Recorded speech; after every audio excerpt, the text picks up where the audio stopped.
You're standing on your lawn right now, looking at that ugly patch of dandelions and crabgrass crawling across the edge of your driveway, and you're wondering if you have to spend another $40 to make it go away. You don't. 1 cup of a certain vinegar, poured the right way, can wilt those weeds down to brown mush in about 24 hours and leave the grass around them standing green and untouched. I do this myself now, every single spring, and I haven't bought a bottle of name brand weed killer in over 6 years. Stay with me, because the real secret is a second ingredient at the very end, one that a university proved stops weeds from ever coming back, and it costs pennies. And yes, this works on the old, established lawn you already have, not just some fresh new sod. Let me tell you how I got here, because I was the last person who should be giving this advice. Back in the spring of 2017, I stood in my garage and counted the bottles. I had 9 different weed and lawn products lined up on that shelf, and I had spent, no exaggeration, close to $300 that year alone. I had the hose end sprayers, I had the granules, I had the little wand you jab into the ground, and you know what my lawn looked like? It looked like a checkerboard. Green here, yellow there, a bald spot by the mailbox that never healed, and dandelions marching right up the walk like they paid rent. I remember standing there with a brand new $22 jug in my hand, and something in me just snapped. I thought, I have been doing exactly what the label says for years, and it is not working, and it is not cheap.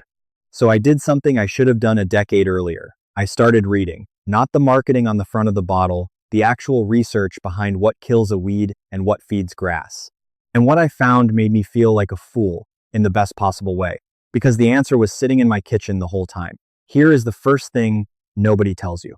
A weed and a blade of grass are not built the same way, and that difference is everything. A young broadleaf weed, your dandelion, your chickweed, your clover, your little crabgrass seedling, has a wide, flat, exposed leaf. That leaf has a thin, waxy coating, and underneath it, the plant holds all its moisture close to the surface. Grass is different. A blade of grass grows from something called the crown, which sits right down at the soil line, protected, low, tucked away. The grass grows up from the bottom. A dandelion feeds from its leaves up top. So when you hit that flat weed leaf with the right acid, you burn through its defenses and dry it out from the outside in. But the grass crown, sitting safe down at the base, barely notices. That is the whole trick. That is why the same spray can flatten a weed and spare the grass. If, and this is the part people get wrong, if you use it the right way. Now, the vinegar in your salad dressing is 5% acetic acid. Acetic acid is the part that does the work. It pulls moisture straight out of plant cells and collapses them. On a soft young weed, on a hot day, 5% is often enough. But here is where I want to be honest with you, because the last thing I want is for you to try this once, get a weak result, and give up the way I almost did. I used to think a stronger name brand product had to be the answer, that the expensive jug had some magic the cheap stuff couldn't match. But let me show you who really benefits from you believing that. Think about it for a second.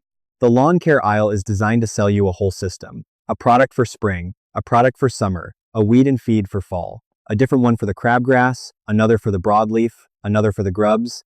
Every single one of them is a separate purchase every year forever. That is not an accident, that is the business.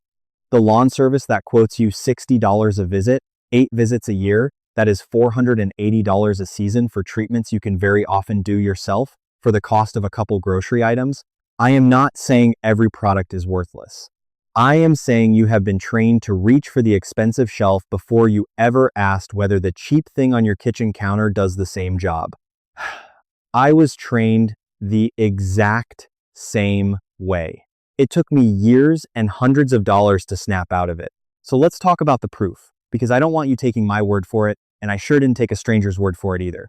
In 2002, the United States Department of Agriculture, through its Agricultural Research Service, ran a study on acetic acid as a weed killer. This was government scientists at the Research Center in Beltsville, Maryland, testing plain vinegar against common weeds. And what they found stopped me cold when I read it. Household strength vinegar, that same 5% acetic acid you can buy for a couple dollars a gallon, killed 80 to 100% of certain weeds when they were sprayed in the first 2 weeks of their life. 80 to 100%. On the young ones, with grocery store vinegar, now for older, tougher, more established weeds, the researchers found you needed a stronger concentration, somewhere between 10 and 20% acetic acid to get that same kill rate. And that is the exact vinegar I want you to know about, the one in the title. It is called horticultural vinegar or cleaning vinegar, and it runs anywhere from 20% to 30% acetic acid. You can find it online or at a farm and garden store, usually for around $10 to $15 a jug, and that one jug lasts most people a whole season because you are only spot treating, never soaking the whole yard. So here is the confession part. For years, I was buying complicated chemical mixes with names I couldn't pronounce, when a government study had already shown that acetic acid, the thing that makes vinegar sour, does the same job on young weeds for a fraction of the price. I felt robbed. But I also felt free, because from that day on, I knew exactly what to do. Let me walk you through precisely how I mix it and how I apply it, because the method is where the whole thing lives or dies. I take 1 cup of the 20% horticultural vinegar.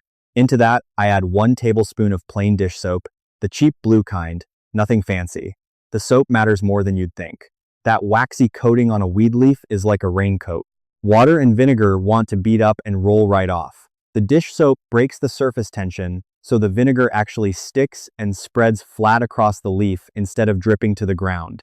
It's called a surfactant, and it's the difference between a spray that runs off and a spray that clings and works. That 1 tablespoon of dish soap might be the single most skipped step, and it's the one that turns a mediocre result into a knockout.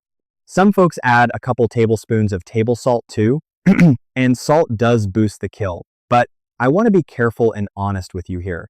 Salt does not break down in soil the way vinegar does.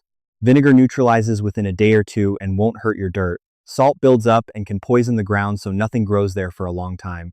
So I only ever use the salt version on driveway cracks, sidewalk seams, gravel paths, places I want nothing green ever again.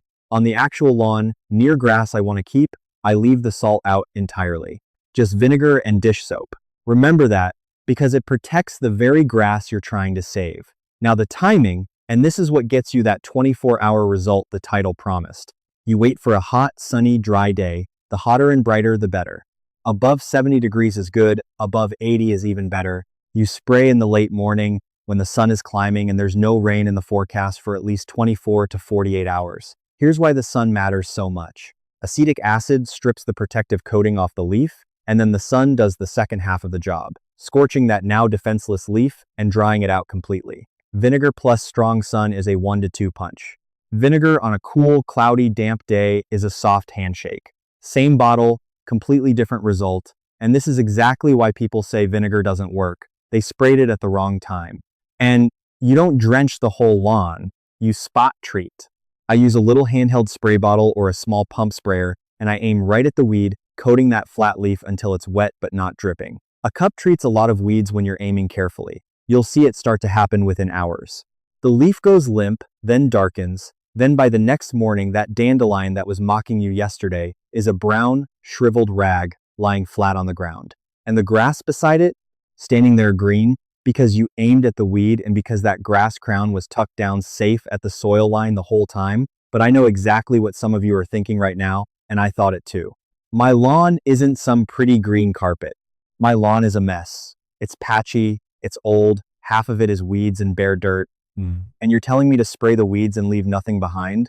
You're standing there with that little spray bottle in your hand, staring at a yard that's part grass and part battlefield, and part of you wonders how many other cheap fixes you've been walking right past for years. That's exactly the itch the complete lawn fix system scratches. It's the instant PDF that lands in your email and lays out the 5 levers that do 90% of the work for pennies. A 30-day week-by-week plan any homeowner can follow, and how to kill weeds and fix bare spots without ever calling a service. The whole thing is built to green up a tired yard in 30 days for the cost of a small grocery run, and you don't have to trust me on that number. Tonight, pull up your last lawn service quote or the receipt from your last trip down that lawn care aisle, then compare it to what a single jug of vinegar and a bag of corn feed actually cost. That gap is the whole reason more than 50,000 homeowners are quietly skipping the companies. The fastest way to get the books is to scan the QR code right there on your screen, or go to the link in the description or the pinned comment. Spring is the one window when this whole system pays off, because the weeds and the seeds are waking up right now, not later. Now, let me finish the timing part, because there's a way to protect the very grass you're trying to save while you spot kill the weeds around it. This next part is for you, specifically, the person with the tired, beat up, established lawn that's been neglected for years. Because spot killing weeds is only half the battle, and if you stop there, you'll just have brown dead spots where the weeds used to be. Bare ground is an invitation. Nature never leaves dirt empty. If you kill a weed and leave the spot open, another weed seed blows in and takes it within weeks.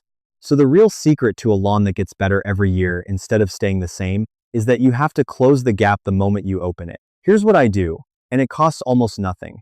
The same day I kill a patch of weeds, once that weed is brown and dead, I rake it out. Just a stiff garden rake, pull the dead debris away, and scratch up the top little bit of soil so it's loose and open, maybe a 1/4 inch deep. Then I take a small handful of grass seed, the same type as the rest of my lawn, and I sprinkle it right onto that scratched up spot. I press it down with my foot so the seed makes good contact with the soil, and I keep it damp for the next couple of weeks.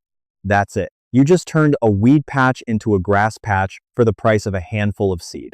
Now here's a trick I learned for feeding those thin, hungry spots without buying a single bag of fertilizer, and it comes straight out of the old days. Before the lawn chemical business was even a business, people fed their grass with what they had. One of the oldest tricks is plain molasses.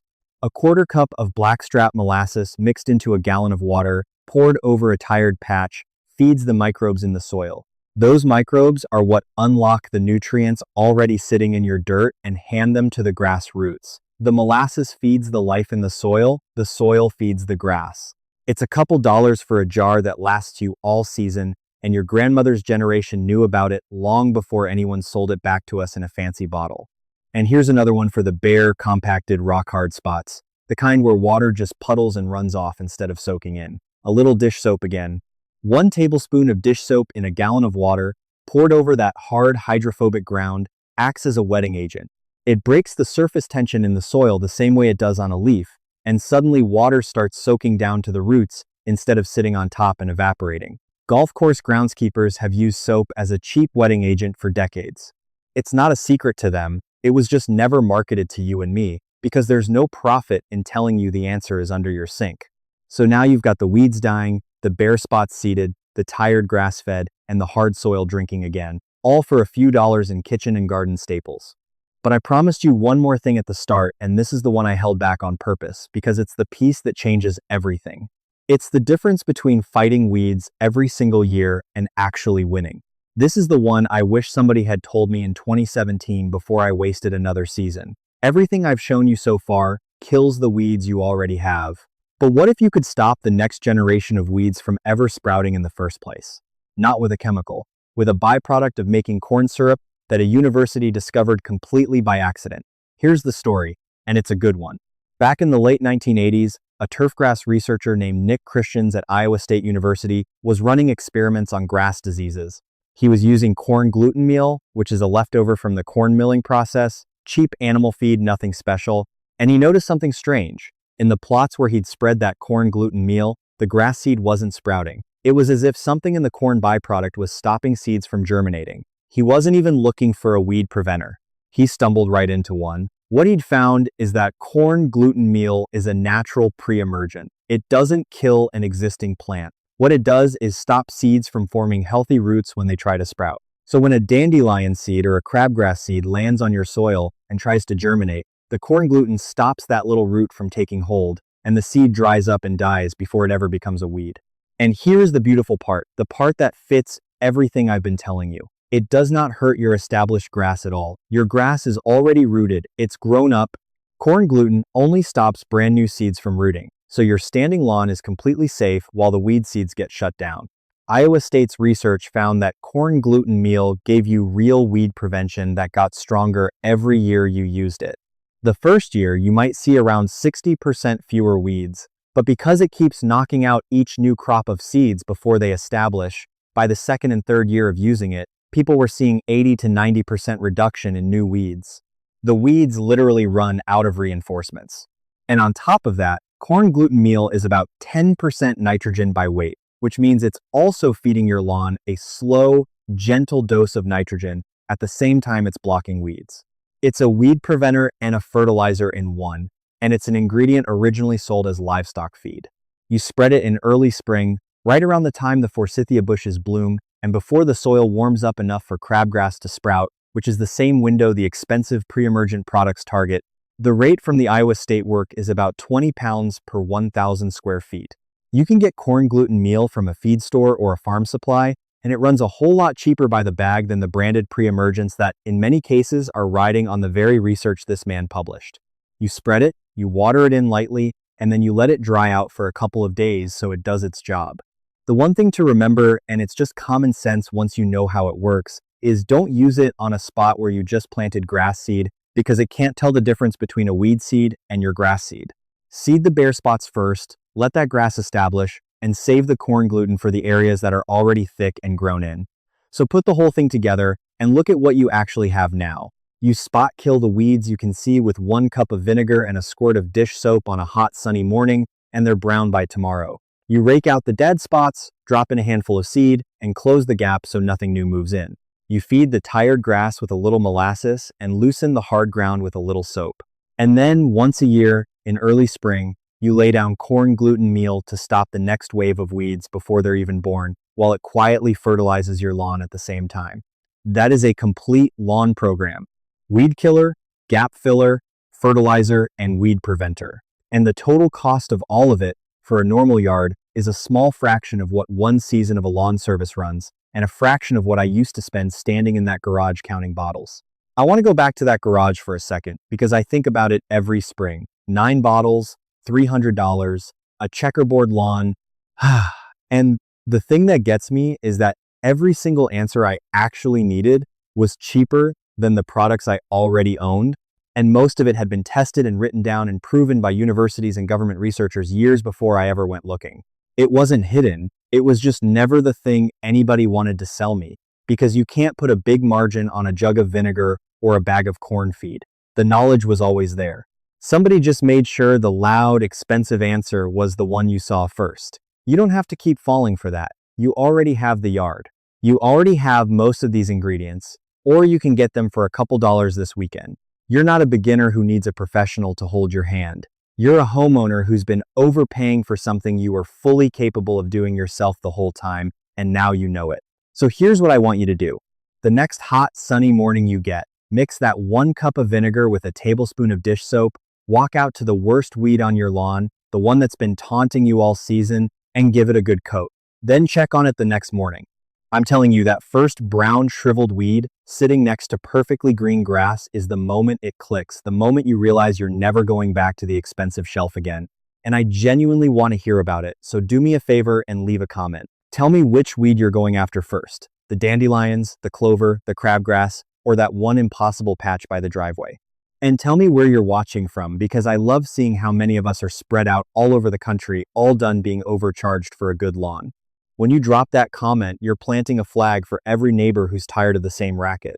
If any of this made you feel like you just took back a little control, then you belong here with the rest of us who refuse to pay hundreds of dollars for what pennies can do. Stick around, because the next thing I'm going to show you is the cheap kitchen ingredient I use to turn a pale yellow-green lawn deep emerald in about 2 weeks. And no, it's not fertilizer. And no, it's not what anybody expects.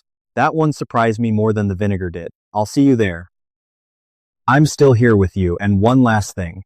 This video was the overview, but inside the Honest Lawn Circle, I walk you through the full vinegar formula with that university-proven second ingredient step by step. In there, you can ask me your own question, and a real person, me, answers you myself. You're not doing this alone.